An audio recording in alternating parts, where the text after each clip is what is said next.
உள்ள ஜோதிட அன்பர்களுக்கு மோசஸின் இனிய புத்தாண்டு நல்வாழ்த்துக்கள்.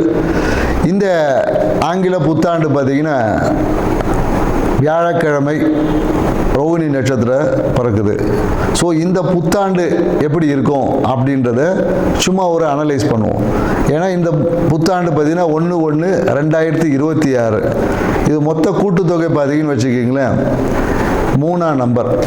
ஸோ இந்த வருடத்தோடைய கூட்டுத்தொகை பார்த்தீங்கன்னு வச்சுக்கிங்களேன் 1ஆம் நம்பர் 10 சூரியனோட ஆதிக்கம். இந்த வருடம் வந்து சூரியனோட ஆதிக்கத்திலும் குருவோட தன்மையிலும் இருக்கு. ஏன்னா இந்த 2 கிரகமே பார்த்தீங்கன்னா மிகுந்த வலிமையான கிரகங்கள்.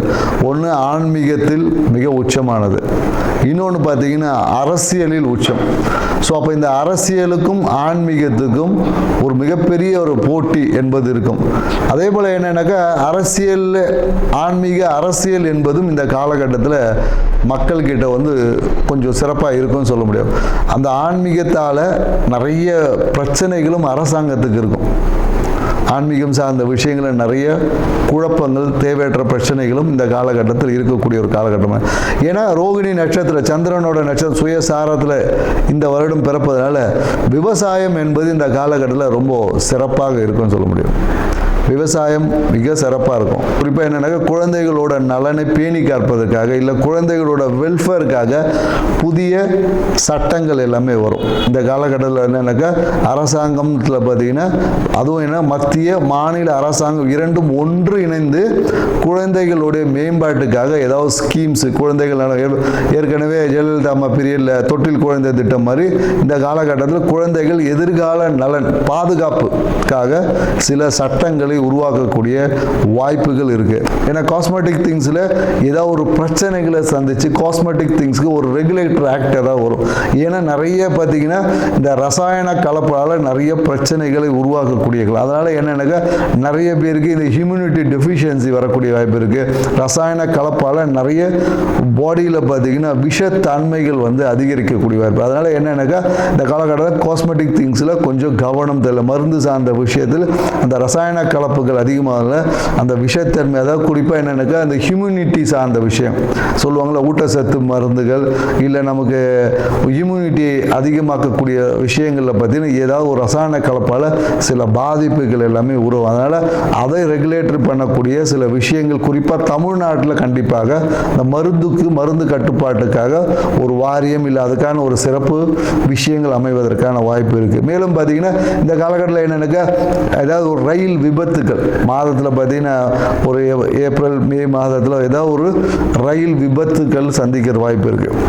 ஸோ ட்ரெயினில் ஏதாவது ஒரு எலக்ட்ரிக்கல் ஃபயர் ஆக்சிடென்ட் இந்த மாதிரி ஏதாவது ஒரு நிகழ்வு வந்து இந்த காலகட்டத்தில் நடக்கும். அதனால் என்னென்னாக்கா ரயில்வே துறை இப்போவே வந்து அதுக்கான ஒரு முன்னெச்சரிக்கை. ஏன்னா அதிவேகமாக அதுவும் என்னென்னாக்கா அதிவேகமாக பயணிக்கக்கூடிய ரயிலில் தான் அந்த விபத்து என்பது ஏற்படும்.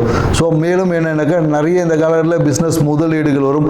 நிறைய பேர் இன்வெஸ்ட்மெண்ட் பண்ணுவாங்க. புதிய தொழில் முனைவோர் அதிகமாகுவாங்க இந்த காலகட்டத்தில். நிறைய பேர் எனக்கு தொழில் முனைவோர் பட்டியல்னா நிறைய பேர் வேலைக்கு போயிட்டு காட்டிலும் நம்ம ஒரு பிஸ்னஸ் பண்ணலாமான்ற எண்ணங்கள் வந்து இந்த காலகட்டத்தில் அதிகமாக இருக்கும்னு சொல்ல முடியும். தங்கம் வந்து விலை வந்து குறையவே குறையாது, விலை வந்து ஏறிக்கிட்டே தான். ஏன்னா தங்கத்தின் விலை ஏறுமுகமாக தான் இருக்கும். ஸோ அது கிரகங்களை காட்டிலும் என்னன்னாக்கா அது வந்து கமாடிட்டிக்குள்ளே போனதில் தங்கம் விலை ஏற்றம் தான் இருக்கும். ஸோ அதனால் தங்கத்தின் மேலே மக்களுக்கு ஈர்ப்பும் அதிகமாக தான் இருக்கும். ரியல் எஸ்டேட் துறை வந்து கொஞ்சம் நல்லா இருக்கும்.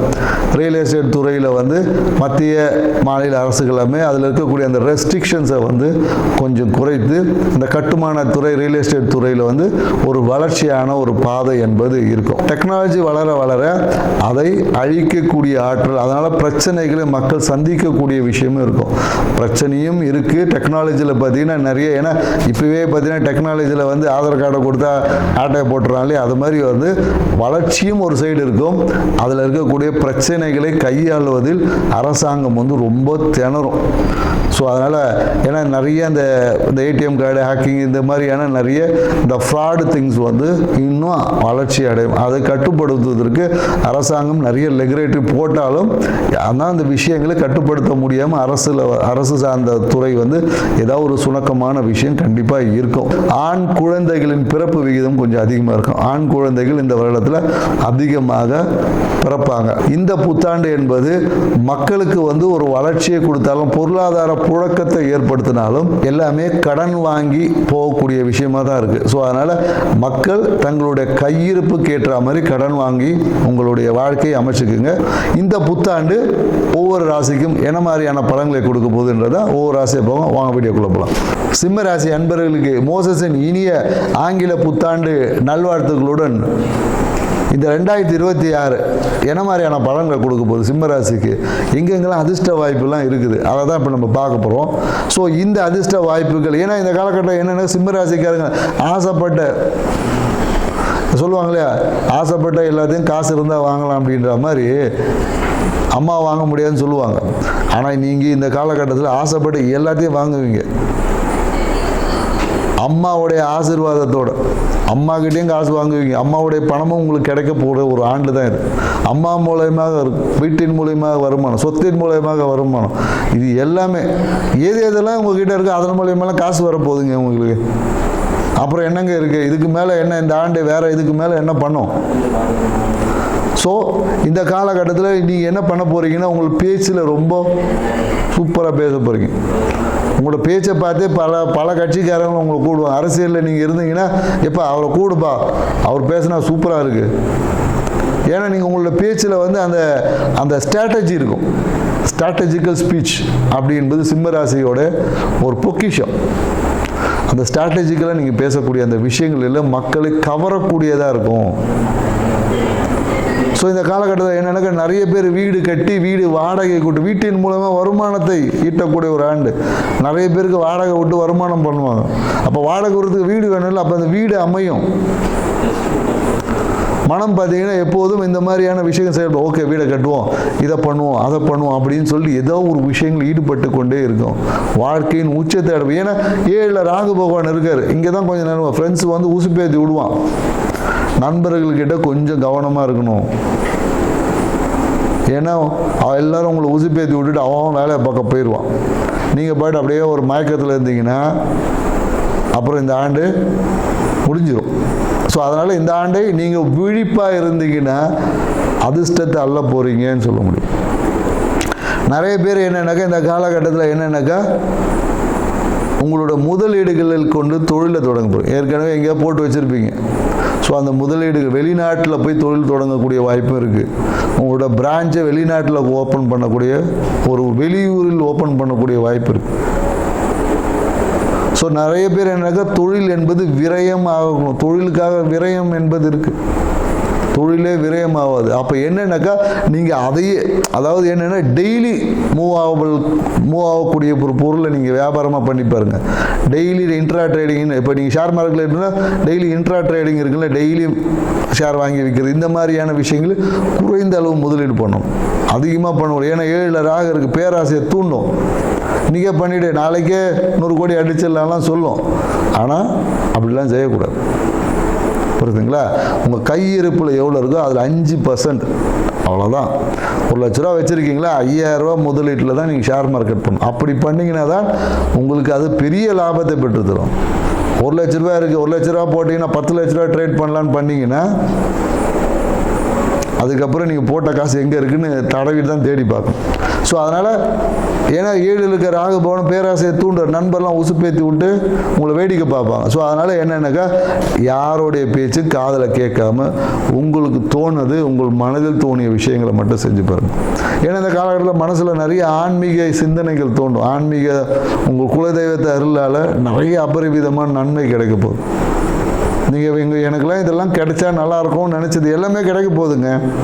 இதுக்கு மேலே என்ன 2026 உங்களுக்கு வேறு என்ன பெருசாக கொடுத்துட்டு போகுது. ஸோ அப்போ என்னென்னாக்கா திருமணத்துக்காக காத்திருக்கிறவங்கள கண்டிப்பாக இந்த காலகட்டத்தில் ஒரு இன்டர்காஸ்ட் மேரேஜ் நடக்கும். திருமணம் சிம்ம ராசிக்காரங்கள எப்படியும் ஒரு கலப்பு ஜாதி இல்லை வேறு மதத்தை கூட இருக்கக்கூடிய ஒரு பெண் வந்து அமைவதற்கான வாய்ப்பு இருக்குது. 2ஆம் திருமணத்துக்கான விஷயம் இருக்கிறவங்க எல்லாமே பார்த்தீங்கன்னா ஒரு பெரிய பிரச்சனை ஆகும். பிரச்சனைக்கு அப்புறம் தான் திருமணம் நடக்கும். 2ஆம் திருமணத்துக்காக காத்திருக்கக்கூடியவங்களுக்கு திருமண வாய்ப்புகள் என்பது இருக்குது. அதில் ஒரு சிறிய பொருளாதாரம் சார்ந்த விஷயத்தில் ஏதாவது ஒரு பிரச்சனைகள் வரலாம். ஸோ அதை நீங்கள் கொஞ்சம் உங்களுடைய சுய ஜாதகத்தை பார்த்து முடிவு பண்ணிக்கோங்க. ஏன்னா என்னன்னாக்கா 8க்குரிய குரு பகவான் போய் 11ல் உட்காரு, அப்போ எப்படி இருக்கும்? பிரச்சனைக்குரிய திருமணமாக தான் இருக்கும், 2ஆம் திருமணம் என்பது. ஸோ மேலும் என்னென்னாக்கா இந்த காலகட்டத்தில் என்னென்னாக்கா சனி பகவான் மறைவில் இருக்கார். ஸோ தொழில் அதிபதி தொழிலுக்கு உண்டான காரம் சனி பகவான் 8ல் போய் மறைஞ்சிட்டாருன்னு சொல்லுவாங்க. 8ல் போய் மறைஞ்சா அஷ்டம சனின்னு சொல்லுவாங்க. அஷ்டம சனியால் உங்களுக்கு எதாவது பிரச்சனை வருமானா ஒரு பிரச்சனையும் வராது. ஏன்னா அஷ்டம சனி உங்களுக்கு அதிர்ஷ்டத்தை கொடுக்கக்கூடிய சனி என்பதை மட்டும் புரிஞ்சுக்கிங்க. ஏன்னா சிம்மராசிக்காரங்களுக்கு சனி பகவான் வந்து மிகப்பெரிய ஒரு அதிர்ஷ்டத்தை கொடுக்கக்கூடியவர். ஏன்னா அஷ்டம சனியில் வந்து எனக்கு அது நடந்துச்சு இது நடந்துச்சுலாம் சொல்லுவாங்க. ஆனால் அந்த விஷயத்தில் ஒரு காரணம் அதை மட்டும் சரி பண்ணிட்டா போதும். சில அஷ்டம சனி காலங்களில் நீங்கள் என்னன்னாக்கா போய் ஆன்மீக ஸ்தலங்களில் இருக்கக்கூடிய காமதேனு காளமாட்டுக்கு இல்லை பசுமாட்டுக்கு அகத்திக்கரியை ரெகுலராக கொடுத்துட்டுவாங்க. ஒவ்வொரு வியாழக்கிழமையிலும் கொடுத்துட்டுவாங்க. சனி பகவானுக்கிட்டேருந்து அபரிவிதமான நன்மைகள் கிடைக்கும். உங்களுக்கு எது அஷ்டம சனி வந்து இதை பிடுங்கிச்சு அதை பிடுங்கிச்சின்னு சொல்லுவாங்க. எங்கே இருந்தால் பிடுங்கியாவது உங்களுக்கு கொடுத்துருங்க. ஏன்னா இங்கே ஜோதிடம் என்பது என்னன்னாக்கா பிரச்சனையை சொல்கிறதுக்கு இல்லை, பிரச்சனைக்கான வழியை சொல்வது தான் ஜோதிடம். நீ உட்காந்து பிரச்சனையை மட்டும் பேசிட்டு போவோம், நம்ம உட்காரல. பிரச்சனைக்கான வழி எங்கே இருக்குது அதை அணுகுங்க, அப்போ தான் அதிர்ஷ்டம் வரும். நீ பாட்டு டோரை கதவெல்லாம் மூடிக்கிட்டு காற்று வரலன்னு உட்காரக்கூடாது. உடனே எங்கள் வீட்டில் ஏசி இருக்குன்னுலாம் சொல்லுவீங்க. ஸோ அதெல்லாம் இங்கே வந்து ஏசினாலும் கரண்ட் பில் கட்டணும். ஸோ அதனால் என்னென்னாக்கா இங்கே விஷயம் என்னன்னாக்கா ஆன்மீகத்தில் இருக்க நுணுக்கங்களை நம்ம முன்னோர்கள் அபரிவிதமாக அவ்வளோ விஷயம் கொடுத்துருக்காங்க. அதோட புரிதல் கம்மியாக இருக்கிறதுனால நம்ம எடுத்து தின்ன முடியாமல் இருக்கிறோம். வீட்டில் சாப்பாடு இருக்குது, எடுத்து போட ஆள் இல்லை, எடுத்து தின்னு தெரியல, யாராவது போடுவாங்களாம் உட்காந்துட்ருக்கோம். ஸோ அதனால் எனக்கு சிம்மராசி அன்பர்களுக்கு இந்த காலகட்டம் அபரிவிதமான நன்மைகளுக்கு அரசு துறையிலேருந்து நிறைய அரசியலில் ஜொலிக்கணும் நிறைய பேர் என்ன பண்ணுவாங்க, இந்த கால வாரிசு அரசியல்னு சொல்லுவாங்க இல்லையா, இது எல்லாமே சிம்மராசியில் இருக்கிற பசங்க எல்லாம் கொண்டு போய் அரசியலில் விட்டுருவாங்க. நீங்கள் கட்சியில் சேர்ந்துரு, பையனை வந்து அரசியலில் புகுத்தக்கூடிய வாய்ப்புகள் எல்லாமே இந்த ஆண்டு இருக்குது. ஸோ நீங்கள் ஒரு அரசியல் தலைவர் எது இருந்தாலும் சிம்மராசிக்காரன் அவங்க பையன் கண்டிப்பாக இந்த காலகட்டத்தில் அரசியல் ஈடுபடுவார். ஸோ அது எந்த ஒரு மாற்று கருத்தும் கிடையாது. அரசியல் ஈடுபட்டு இந்த எலெக்ஷனில் வந்தால் போஸ்ட் எப்படியோ வாங்கிடுவாங்க.